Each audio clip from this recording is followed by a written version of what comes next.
Hi hello guys, welcome back to Raja Tech Channel. இந்த ஒரு வீடியோல எதை பத்தி பார்க்க போறோம் அப்படின்னா, அதாவது சண்டே Q&A வீடியோ தான். ஆஸ்க் ராஜா அப்படின்னு சொல்லிட்டு நீங்க கேட்ட क्वेश्चंस எல்லாத்துக்குமே ஒன்றுனா இந்த ஒரு வீடியோல ஆன்சர் பண்ண போறோம்.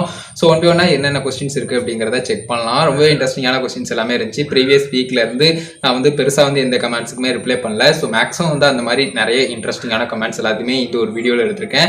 ஒன்றுனா கமெண்ட்ஸ் என்னென்ன அப்படிங்கறதையும் பார்க்கலாம். சோ அது கூட வந்து பார்த்தா ஆன்சரையும் ஒன்றுனா சொல்றேன்.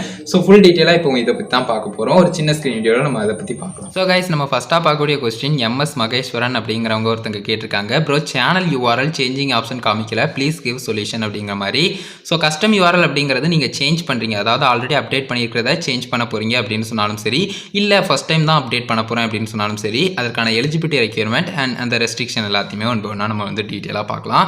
ஸோ ஃபஸ்ட்டாக நம்ம பார்க்கக்கூடியது இந்த பேசிக்கான எலிஜிபிலிட்டி ரெக்யர்மெண்ட் என்னென்ன கஸ்டம் யூஆர்எலுக்கு அப்படின்னு கேட்டிங்கன்னா, ஒரு 100 சப்ஸ்கிரைபர் இல்லைனா அதுக்கும் மேலே இருக்கணும், அட்லீஸ்ட் உங்களுடைய சேனல் 30 days ஓல்டாக இருக்கணும், அதுக்கடுத்தது ப்ரொஃபைல் பிக்சர் அதாவது channel logo and channel banner எல்லாமே நீங்கள் வந்து செட் பண்ணியிருக்கணும். ஸோ அந்த மாதிரியான விஷயங்கள்லாம் ப்ராப்பராக இருந்தால் தான் கஸ்டம் யூஆர்எல் வந்து நீங்கள் வந்து கிளைம் பண்ணிக்கலாம். அது ஆட்டோமேட்டிக்காக நடக்கக்கூடியதான். நீங்கள் வந்து இந்த மாதிரியான எலிஜிபிலிட்டி ரெக்யர்மெண்ட்டை ரீச் பண்ணிட்டீங்கன்னா நீங்கள் வந்து செக் பண்ணி பார்த்துக்கோங்க. ஒரு வேளை லேட்டும் ஆகலாம், கொஞ்சம் வெயிட் பண்ணுங்கள், கண்டிப்பாக வந்து பார்த்தீங்கன்னா உங்களுக்கு வந்து அவைலபிள் ஆகும். ஸோ அதே மாதிரி வந்து பார்த்தீங்கன்னா இதில் இருக்கக்கூடிய இந்த ரெஸ்ட்ரிக்ஷன் அப்படிங்கிற ஒரு விஷயத்தை நம்ம எடுத்து பார்த்தோம் அப்படின்னு சொன்னால், அதாவது வந்து பார்த்தீங்கன்னா நீங்கள் வந்து you can remove and setup, அதாவது ரிமூவ் பண்ணிக்கலாம், அதே சமயம் நீங்கள் கஸ்டம் யூஆர்எல் அப்டேட்டும் பண்ணிக்கலாம். New custom URL for your channel up to 3 times per year அப்படிங்கிற மாதிரி. இதுதான் வந்து பார்த்தீங்கன்னா இதில் இருக்கக்கூடிய ரெஸ்ட்ரிக்ஷன். அதாவது ஒரு வருஷத்தில் 3 டைம் வந்து பார்த்தீங்கன்னா நீங்கள் கஸ்டம் யூஆர்எல் வந்து ரிமூவ் அண்ட் வந்து பார்த்தீங்கன்னா செட்டப் பண்ணிக்கலாம். அதை தவிர அதுக்கு மேலே பண்ண முடியாது, நீங்கள் வெயிட் பண்ணணும் அடுத்த இயர் வரைக்கும். ஸோ எப்போவுமே வந்து பார்த்தீங்கன்னா ப்ராப்பராக இதுதான் என்னுடைய கஸ்டம் யூஆர்எல் அப்படின்னு சொல்லிட்டு சேனலுக்கு வந்து வச்சுக்கோங்க. ஸோ இந்த எலிஜிபிலிட்டி ரெக்யர்மெண்ட் அண்ட் வந்து பார்த்தீங்கன்னா சின்ன ரெஸ்ட்ரிக்ஷனையும் உங்ககிட்ட டீட்டெயிலாக சொல்லிட்டேன், கண்டிப்பாக புரிஞ்சிருக்கும் அப்படின்னு நினைக்கிறேன். ஸோ நெக்ஸ்ட் கொஸ்டினுக்கு இப்போ வந்து போயிடலாம். ஸோ நெக்ஸ்ட் கொஸ்டின் என்ன அப்படின்னு கேட்டிங்கன்னா, அம்மா அப்பா அப்படிங்கிற ஒரு சேனலில் இருந்து ஒருத்தங்க கேட்டிருக்காங்க. அதாவது ப்ரோ ஒன் டவுட், யூடியூப்பில் ஒரு வீடியோக்கு மட்டும்தான் மணி வருமா, இல்லை ஒரு மந்த்துக்குள்ள ஒரு 4 வீடியோக்கு பார்த்தா அதுக்கும் சேர்த்து வந்து வருமா அப்படிங்கிற மாதிரி கேட்டிருக்காங்க. அதாவது மணியை தான் அப்படி கேட்டிருக்காங்க. ஸோ சொல்லுங்கள் ப்ரோ, இல்லைனா ஒரு வீடியோ அப்லோட் பண்ணுங்கள் அப்படிங்கிற மாதிரி கேட்டிருக்காங்க. எல்லாருக்கும் யூஸ்ஃபுல்லாக இருக்கும். ஸோ இதை பற்றி ஃபுல் டீட்டெயிலாக சொல்கிறேன். ஜஸ்ட்டு வந்து ஏர்ன் பண்ணுறது அப்படிங்கிறது எல்லாமே டிபெண்ட் பண்ணது உங்களுடைய அட்வர்டைஸ்மெண்ட்டை தான். மோஸ்ட் ஆஃப் த யூடியூபர்ஸ் எல்லாருமே அட்வர்டைஸ்மெண்ட் அப்படிங்கிற ஒன்று தான் ப்ரையாரிட்டியாக வச்சு ஏர்ன் பண்ணிக்கிட்டு இருக்காங்க. ஸோ அதை மட்டும் புரிஞ்சுக்கோங்க. வியூஸை பொறுத்து இல்லை.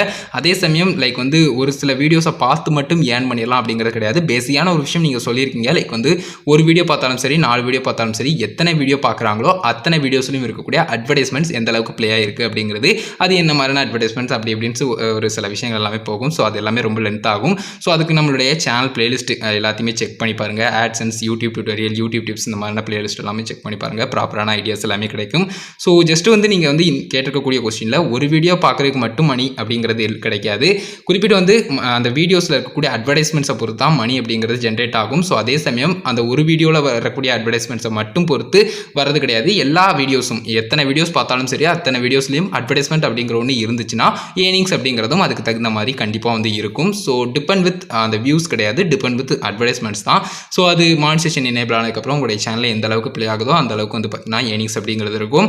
அது ஒரு சில அட்வர்டைஸ்மெண்ட்ஸ்க்கு ஏர்னிங்ஸ் அப்படிங்கிறது ஹையாக இருக்கலாம். அதே சமயம் வந்து பார்த்தீங்கன்னா ஒரு சில அட்வர்டைஸ்மெண்ட்ஸ் ப்ளே ஆகக்கூடிய இடத்தை பொறுத்து அதனுடைய ரேட் வைஸ் வந்து மாறலாம். ஸோ அதுலேயே வந்து பார்த்தீங்கன்னா ஸ்கிப்பபிள், நான் ஸ்கிப்பபிள் அண்ட் வந்து பார்த்தீங்கன்னா டிஸ்பிளே ஆட்ஸ், இந்த மாதிரி எக்கச்சக்கமான விஷயங்கள் எல்லாமே இருக்குது. ஸோ இந்த மாதிரியான விஷயங்கள்லாம் இருக்குது. இதை மட்டும் பார்த்துக்கோங்க. பேசிக்கான விஷயங்கள் எல்லாத்தையுமே சொல்லிட்டேன். மணி அப்படிங்கிறது ஒரு வீடியோ பார்த்துட்டு அதில் அட்வர்டைஸ்மெண்ட்ஸ் ப்ளே ஆகிட்டு அது மட்டும் தான் அப்படிங்கிறது கிடையாது. எல்லா வீடியோஸுமே அட்வர்டைஸ்மெண்ட்ஸ் அப்படிங்கிறது ப்ளே ஆனதுன்னா அதற்கான ஏர்னிங்ஸ் வந்து இருக்கும். ஸோ அதுக்கடுத்த வீடியோஸ் வந்து பார்த்துடலாம். ஸோ அதுக்கு அடுத்த கமெண்ட் அப்படிங்கன்னு எடுத்துக்கிட்டிங்கன்னா, அதாவது ஜோம்பி கேமிங் அப்படிங்கிற சேனல்லேருந்து ஒருத்தங்க கேட்டிருக்காங்க. ப்ரோ ஷார்ட்ஸ் வீடியோ போட்டால் மணி வராதா ப்ரோ அப்படிங்கிற மாதிரி கேட்டிருக்காங்க. கண்டிப்பாக வந்து வரும். லைக் வந்து இது எப்போவுமே வந்து பார்த்தீங்கன்னா நீங்கள் வந்து கன்சிஸ்டன்சியாக வீடியோஸ் அப்லோட் பண்ணிக்கிட்டே இருந்தீங்கன்னா ஆட்டோமேட்டிக்காக உங்களுக்கு ஒரு ஆன்சர் வந்து கிடைக்கும். லைக் வந்து பார்த்தீங்கன்னா சிலருக்கு வந்து இந்த காப்பிரைட் கிளைம் இஷ்யூ இருக்கிறதால ஆஃப்டர் மானிட்டரைசேஷன் ஷார்ட்ஸில் வந்து ஏர்னிங்ஸ் அப்படிங்கிறது இல்லை. பட் என்னையை பொறுத்த வரைக்கும் வந்து பார்த்தீங்கன்னா ஒரு 0.07 எல்லாம் வந்து பார்த்தீங்கன்னா ஒரு 0.10 இந்த மாதிரியான ரேஞ்சில் வந்து பார்த்தீங்கன்னா ஏர்னிங்ஸ் அப்படிங்கிறது என்னுடைய ஷார்ட் வீடியோஸில் வந்துக்கிட்டு தான் இருக்குது. ஸோ அதை நான் ப்ரூஃபாக கூட வீடியோஸ் வந்து மேக் பண்ணியிருக்கேன். டிஸ்கிரிப்ஷனில் இந்த ஷார்ட் வீடியோஸ்க்கான ஏர்னிங்ஸ் ப்ரூஃப் ஒரு வீடியோ லிங்க் வந்து கொடுக்குறேன். ஸோ அதை செக் பண்ணி பாருங்கள் மோர் டீட்டெயில்ஸ்க்கு. என்னுடைய சேனலில் வந்து ஒரு 1K 2K 3K இந்த மாதிரியான வியூஸ் தான் போகும். ஸோ அதுக்கே வந்து பார்த்தீங்கன்னா எனக்கு அந்தளவுக்கு ஏர்னிங்ஸ் அப்படிங்கிறது ப்ராப்பராக வந்திருக்கு. அதை தவிர ஷார்ட்ஸ் போனஸ் அப்படிங்கிற ஒரு விஷயமும் யூடியூப் ஷார்ட்ஸ் ஃபண்ட் அப்படின்னு சொல்லிட்டு ரீசெண்டாக இன்ட்ரடியூஸ் பண்ணாங்க ஷார்ட்ஸ் கிரியேட்டர்ஸ்க்காக. ஸோ அதுவும் வந்து பார்த்தீங்கன்னா அவைலபிளாக இருக்குது. அது நீங்கள் வந்து ஏர்ன் பண்ண முடியாது. நீங்கள் வந்து ரெகுலராக உங்களுடைய கண்டென்ட்டில் ஃபோக்கஸ் பண்ணிங்கன்னா ஆட்டோமேட்டிக்காக யூடியூப் தரப்பில் மெயில் பண்ணுவாங்க. ஸோ அதையும் செக் பண்ணி பார்த்துக்கோங்க. மணி வந்து கண்டிப்பாக வரும் யூடியூப் ஷார்ட்ஸ்லையும். ஸோ அதையும் தெரிஞ்சுக்கோங்க. ஸோ அதுக்கு அடுத்த கொஸ்டின் பார்த்துடலாம். ஸோ அதுக்கு அடுத்த கொஸ்டின் வந்து பார்த்தீங்கன்னா எம்வி தமிழ் அப்படிங்கிற சேனலில் இருந்து ஒருத்தவங்க கேட்டிருக்காங்க. ப்ரோ காப்பிரைட் கிளைம் வந்தால் ப்ராப்ளம் வருமானு கேட்டிருக்காங்க. காப்பிரைட் கிளைம் உங்களுடைய சேனலை எந்த விதத்துலையும் அஃபெக்ட் பண்ணாது. மான்சேஷன் அப்படிங்கிற ஒரு விஷயம் வரும்போது உங்களுடைய ஏர்னிங்ஸில் ஆஃப்டர் மான்சேஷன் உங்களுக்கு வந்து ஏர்னிங்ஸ் அப்படிங்கிறது இருக்காது. ஸோ இதை எப்போவுமே தெரிஞ்சுக்கோங்க. காப்பிரைட் கிளைம் அப்படிங்கிறது உங்களுடைய சேனலை என்ன தான் அஃபெக்ட் பண்ணல அப்படின்னு சொன்னாலும் ஆஃப்டர் மானிட்டேஷன் அந்த ஒரு குறிப்பிட்ட வீடியோ எவ்வளோ வியூஸ் போனாலும் சரி அது இன்எலிஜிபிள் அப்படின்னு சொல்லிட்டு தான் இருக்குமே தவிர அதற்கு ஏர்னிங்ஸ் அப்படிங்கிறது இருக்காது இந்த கிளைம் அப்படிங்கிற ஒன்று வரும்போது. ஸோ இதுதான் விஷயம் கிளியராக புரிஞ்சுக்கும் அப்படின்னு நினைக்கிறேன். காப்பிரைட் கிளைம்னால உங்களுடைய சேனலை அஃபெக்ட் பண்ணாது. மேக்ஸிமம் உங்களுடைய கண்டென்ட் மட்டும் ஓனாக இருக்கிற மாதிரி பார்த்துக்கோங்க. ஸோ கைஸ் அதுக்கு அடுத்ததான் வந்து பார்த்தீங்கன்னா ஆகாஷ் எஸ் அப்படிங்கிற சேனலில் இருந்தோ கேட்டிருக்காங்க. ரீசெண்டாக நம்ம மேக் பண்ணியிருந்தேன் இந்த ஷார்ட்ஸ் அவார்டை பற்றி.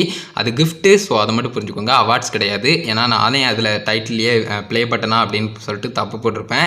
அது வந்து கிஃப்ட் தான். லைக் வந்து ஷார்ட்ஸ்னுடைய லைட் பாக்ஸ் மாதிரி ஒரு விஷயம் வந்து கொடுத்துருப்பாங்க. சின்ன சின்ன கிஃப்ட் எல்லாமே எக்ஸ்ட்ராவாக அதில் இருந்தது. ஸோ அந்த மாதிரி விஷயங்கள் தானே தவிர்த்து அதுக்கு எலிஜிபிள் அப்படிங்கிற ஒரு விஷயம் வந்து நீங்கள் ஷார்ட் வீடியோஸ் அதிகமாக மேக் பண்ணணும். ஓரளவுக்கு உங்களுடைய சேனலையும் ஷார்ட்ஸ் அப்படிங்கிறது ரீச் இருக்கணும். ஸோ அதையும் புரிஞ்சுக்கோங்க. அந்த மாதிரி இருந்ததுன்னா கண்டிப்பாக உங்களுக்கும் இந்த மாதிரி கிஃப்ட் வந்து சென்ட் பண்ணுவாங்க. ஸோ அதை பற்றி அந்த ஒரு வீடியோலையும் நான் டீட்டெயிலாக சொல்லியிருப்பேன். ஓரளவுக்கு ரீச் அப்படிங்கிற ஒரு விஷயமும் கண்டிப்பாக தேவை. பட் நிறைய ஷார்ட்ஸ் கிரியேட்டர்ஸ்க்கு இந்த மாதிரியான அவார்ட்ஸ் வந்து இப்போ வந்து கொண்டு வந்துக்கிட்டு இருக்காங்க. யூடியூப் தரப்பில் வந்து கொடுக்குறாங்க. ஸோ அதை மட்டும் பார்த்துக்கோங்க. ஜஸ்ட் வந்து உங்களுடைய மெயில் பாக்ஸ் அண்ட் நோட்டிஃபிகேஷன் எல்லாத்தையுமே ப்ராப்பராக செக் பண்ணிங்கன்னா உங்களுக்கும் வருதா இல்லைங்கிறதுலாம் நீங்கள் வந்து தெரிஞ்சுக்கலாம். ஸோ அதுக்கு அடுத்த கொஸ்டின் பார்த்துடலாம். இதுக்கு எலிஜிபிள் அப்படிங்கிறது ஏன்னா இதுக்கு தனி அவார்டு அப்படிங்கிறதுலாம் கிடையாது. ஸோ அதை மட்டும் புரிஞ்சுக்கோங்க. ஸோ அதுக்கு அடுத்ததான் வந்து பார்த்தீங்கன்னா டீம் டிஎன் கேடிஆர் அப்படிங்கிறவங்க ப்ரோ ஆல் டைம்ஸ் ஏன் லெஃப்ட் ஹேண்டில் சல்யூட் பண்ணுற bro use right hand with your smile அப்படிங்கிற மாதிரி கேட்டிருக்காங்க. ஸோ அந்த மாதிரிலாம் இல்லை. லைக் வந்து நான் வந்து ரைட் ஹேண்டில் தான் பண்ணுறேன். என்ன ப்ரோ சொல்கிறேன் அப்படின்னு கேட்டிங்கன்னா நான் வந்து ரைட் ஹேண்டில் தான் பண்ணுவேன். பட் ஃப்ளிப் பண்ணிடுவேன் வீடியோவில் வந்து. ஸோ வீடியோ வந்து எடிட் பண்ணும்போது நான் வந்து ஃப்ளிப் பண்ணிடுவேன். அதுக்கான ரீசன் என்னென்னா செல்ஃபி கேமராவில் நான் வந்து வீடியோ வந்து ஷூட் பண்ணுவேன். ஸோ அதனால் வந்து பார்த்திங்கன்னா எனக்கு வந்து என்னுடைய ஷேஃபே மாறின மாதிரி இருக்கும். அதனால் வந்து பார்த்திங்கன்னா நான் வந்து எல்லாத்தையுமே ஃப்ளிப் பண்ணுறதால எனக்கு வந்து லெஃப்ட் ஹேண்ட் மாதிரி எல்லாருக்குமே வந்து தோணுது. ஸோ மற்றபடி நான் வந்து ரைட் ஹேண்டில் தான் வந்து சல்யூட் பண்ணுறேன் இருக்குன்னு நினைக்கிறேன். ஸோ அது அடுத்த கொஸ்டின் நம்ம வந்து பார்த்துடலாம். ஸோ அதுக்கு அடுத்த கொஸ்டின் லாஸ்ட்டாக நம்ம பார்க்கக்கூடிய கமெண்ட் ஜான் கே அப்படிங்கிற ஒருத்தங்க கேட்டிருக்காங்க. அதாவது ப்ரோ கமெண்ட்ஸ் வந்து ஆட்டோமேட்டிக்லி டேன் ஆஃப் ஆகுது, டேன் ஆன் பண்ணலாம் ஆஃப் ஆகுது, வாட் ரீசன் அப்படிங்கிற மாதிரி. அதாவது டேன் ஆஃப் பண்ணாலும் இந்த ஆஃப் ஆகுது அப்படிங்கிற மாதிரி கேட்டிருக்காங்க. என்ன ரீசனாக இருக்கலாம்னு கேட்டிருக்காங்க. ஸோ குறிப்பிட்டு வந்து பார்த்தீங்கன்னா உங்களுடைய சேனலில் நீங்கள் மேட் ஃபார் கிட்ஸ் அப்படிங்கிற ஒரு விஷயத்தை உங்களுடைய தனிப்பட்ட வீடியோலையோ இல்லைனா டோட்டலாக சேனல்லையோ செட் பண்ணியிருக்கலாம். அப்படி இல்லைனா அது குறிப்பிட்டு வந்து உங்களுடைய சேனலில் அந்த ஒரு குறிப்பிட்ட வீடியோவில் வந்து ஆட்டோமேட்டிக்காக யூடியூப் தரப்பில் அந்த ஒரு கண்டென்ட்டை பார்த்துட்டு அது வந்து மேட் ஃபார் கிட்ஸ் இருக்கலாம் அப்படின்னு சொல்லிட்டு தவறுதலாவோ இல்லைனா ஒருவேளை சரியாவோ இருந்திருக்கலாம். ஸோ அதை செக் பண்ணி பார்த்துக்கோங்க. அப்படி இல்லைன்னா ஒருவேளை அந்த கமெண்ட்ஸ் வந்து ஸ்பேமிங் ஆக்டிவிட்டீஸ் வந்து அதிகமாக இருக்கிறதால ஆட்டோமேட்டிக்காக யூடியூப் தரப்பில் டேன் ஆஃப் வந்து பண்ணியிருக்கலாம். ஸோ இந்த மாதிரி சின்ன சின்ன சான்சஸ் இருக்குது. இந்த மாதிரி எதுவும் விஷயங்கள் இருக்குதா உங்களுடைய கமெண்ட் செக்ஷன்லையும் சரி, அதே சமயம் ஒரு ஆள் உங்களுடைய சேனல் செட்டிங்ஸ்லையும் சரி எதுவும் விஷயங்கள் வந்து நீங்கள் வந்து சேஞ்ச் பண்ணியிருக்கலாம் அப்படிங்கிறத செக் பண்ணிக்கோங்க எதுன்னு. ஸோ கைஸ் இதுக்காக தான் இந்த ஒரு வீடியோ மேக் பண்ணேன். சண்டேக்கு வேண்டிய கண்டிப்பாக யூஸ்ஃபுல்லாக இருந்திருக்கும், கிளியராக புரிஞ்சிருக்கும், கொஞ்சம் இன்ட்ரெஸ்டிங்காகவும் இருந்திருக்கும் அப்படின்னு நினைக்கிறேன். நல்ல நல்ல கொஸ்டின்ஸ் எல்லாமே இருந்துச்சு. எல்லாத்தையுமே உங்க கூட ஷேர் பண்ணும் அப்படிங்கிறத தான் இந்த ஒரு வீடியோ மேக் பண்ணேன் கைஸ். ஒரு வீடியோ பிடிச்சிருந்தா ஒரு லைக் பண்ணி ஃப்ரெண்ட்ஸ்க்கு ஷேர் பண்ணுங்க. உங்க கேள்விமேட்ஸ் ஏதாவது மறக்காம கமெண்ட்ஸ் லைக் பண்ணுங்க. ஃபைனல் சேனலை சப்ஸ்கிரைப் பண்ணிக்கோங்க. பெல் ஐகானை கிளிக் பண்ணிட்டு ஆல் ஆப்ஷன் செட் பண்ணிட்டீங்கன்னா நான் போடுற இந்த மாதிரி எல்லா வீடியோஸ்க்கும் உங்களுக்கு ஒரு நோட்டிஃபிகேஷன் வந்துடும் கைஸ். அவ்வளோதான் கைஸ் இந்த ஒரு வீடியோ பார்த்துக்கிறோம். நன்றி. வாய்ஸ் யூ நெக்ஸ்ட் வீடியோ சந்திப்போம்.